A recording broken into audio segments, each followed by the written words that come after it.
Francis, obviously, huge congratulations. But I want to ask you this. I was watching a video from your hometown in Cameroon, and just watching everyone erupt. They were just so ecstatic. What does it mean to you? Obviously, you get revenge on Miocic, but also to be the heavyweight champ of the world and where you came from and to represent your country. I mean, this a lot. This means a lot to me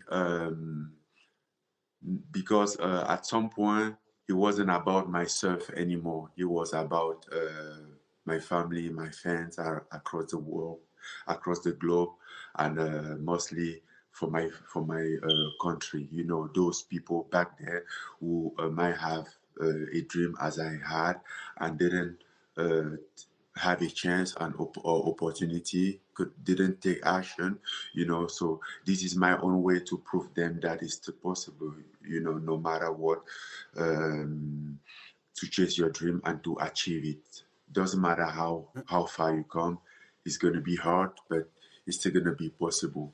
And because they know me very well. I'm not a story that they're reading in the book or somebody are telling them about me.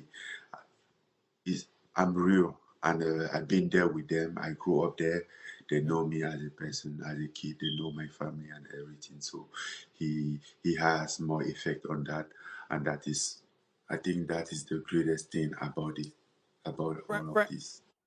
Francis, congratulations, man. And listen, a couple of things. Number one, I called your knockout on Saturday. I called it the greatest thing that's ever happened to the UFC, because when you're the heavyweight champion of the world and you come into the octagon with bad intentions, like Mike Tyson did in boxing, like George Foreman did before him, that's the greatest thing for a pugilistic sport. And that's what I wanted to say about that. And I love the fact that you had Usman with you, because I think that brother is a problem, as he says. He is something special. With that being said, you caught Stipe with a left hook that finished him off.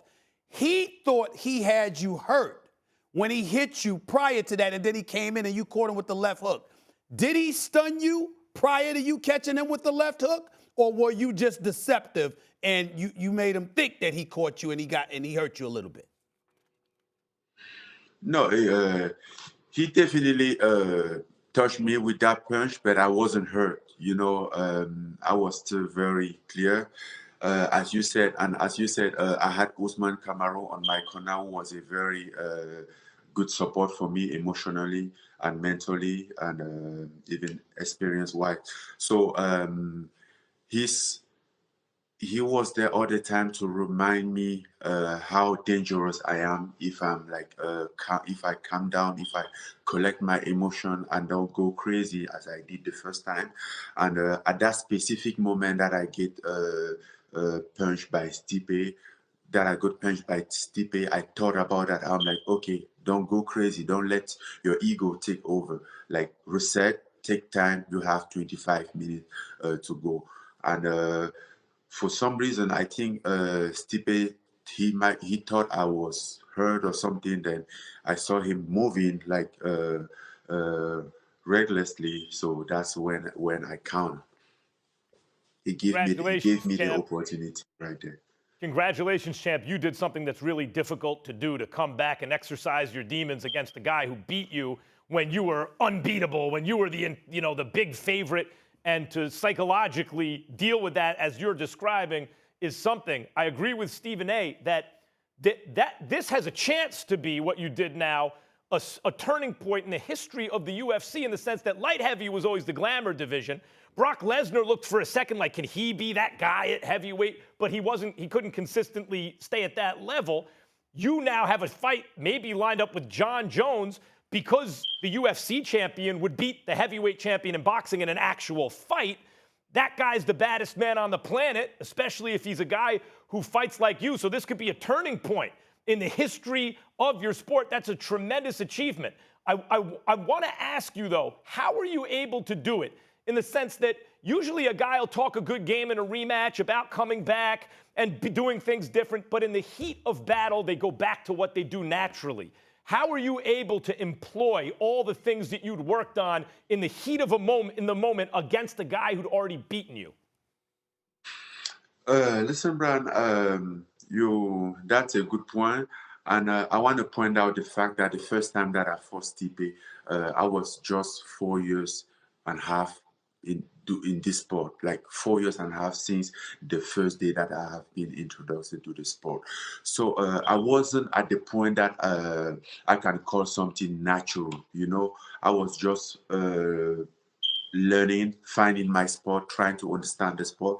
And I think like with more time, basically with that fight, I learned a lot about that fight, who helped me to build myself and try to complete my profile as a fighter and to get better and better.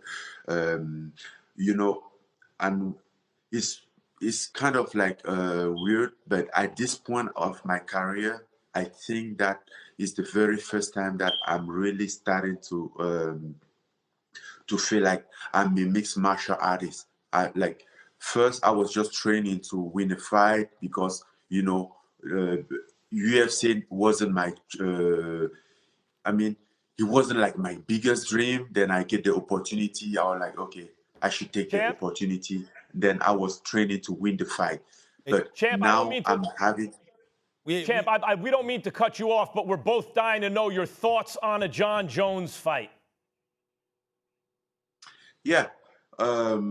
The Jon Jones fight is a very interesting fight, and we've been calling that out for quite a while. I'm very interested and ready for that fight. And as I said, I'm ready for that fight. Whenever it is, I'm ready by July or August.